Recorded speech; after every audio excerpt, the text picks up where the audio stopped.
मैं doctor Sandeep Mishra, general surgeon Lucknow से।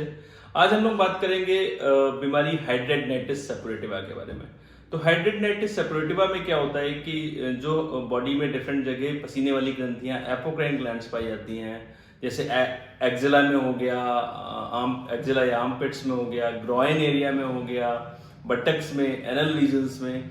तो इन एपोक्राइन ग्लैंड्स में जब भी सेपोरेटिव बैक्टीरिया जैसे स्टेफाइलोकोकस ऑरियस है, अगर इसका इन्फेक्शन हो जाता है, पस बनाने वाली बैक्टीरिया का इन्फेक्शन हो जाता है, तो दोस्तों ये स्वेलिंग आ जाती है, रेडनेस आ जाती है, पेन होता है, इसमें अंदर पस बनने लगता है और फिर ये मल्टीपल ग्लैंड्स में इन्फेक्शन होने की वजह से पस डिस्चार्ज होता है। दवाएं देने पे धीरे धीरे कम होता है, लेकिन होता क्या है कि जो एपोक्राइन ग्लैंड्स होती हैं उसमें ये इन्फेक्शन बार बार होता रहता है, इसीलिए इसका हम लोग बोलते हैं रिकरेंट सेपोरेटिव इन्फेक्शन।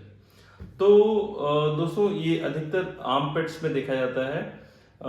तो आर्मपिट्स में इसमें मल्टीपल ग्लैंड्स इन्फेक्ट हो जाती हैं और मल्टीपल साइनसेस बन जाते हैं।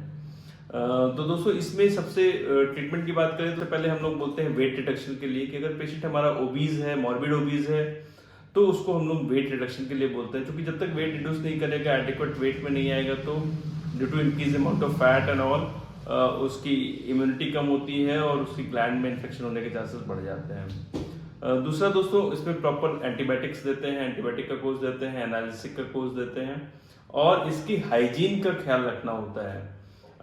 इसमें हमें इसको फिटकरी के पानी से धुलाई या नीम के पानी से धुलाई रेगुलर करनी होती है, गर्म पानी से साफ करना रहता है और सूखा रखना होता है इसको। वहाँ पे जो एक्सेस हेयर्स है उसको रिमूव करना होता है। तो ये सारे मेजर्स कंजर्वेटिव ट्रीटमेंट करने के बाद ज़्यादातर पेशेंट्स में रिलीफ हो जाता है। जिन पेशेंट्स में रिलीफ नहीं मिलता है उस पर फिर हम लोग सर्जरी प्लान करते हैं। सर्जरी में दोस्तों उस पे पूरे एरिया को, जो भी ग्लैंड्स हमारे इन्फेक्टेड है, उस पूरे एरिया को निकाल के हटा दिया जाता है और फिर उसके बाद या तो उसको अप्रॉक्सीमेट कर दिया जाता है अगर पॉसिबल है, और अगर नहीं पॉसिबल है तो फिर उसमें स्प्लिट स्किन ग्राफ्टिंग की जाती है, कहीं और से स्किन ला के वहाँ पर फिर लगाया जाता है। तो इस तरह से दोस्तों इसका ट्रीटमेंट होता है। और भी बीमारियों की जानकारी के लिए हमारे चैनल से जुड़े रहें और लाइक को सब्सक्राइब करें। Thank you.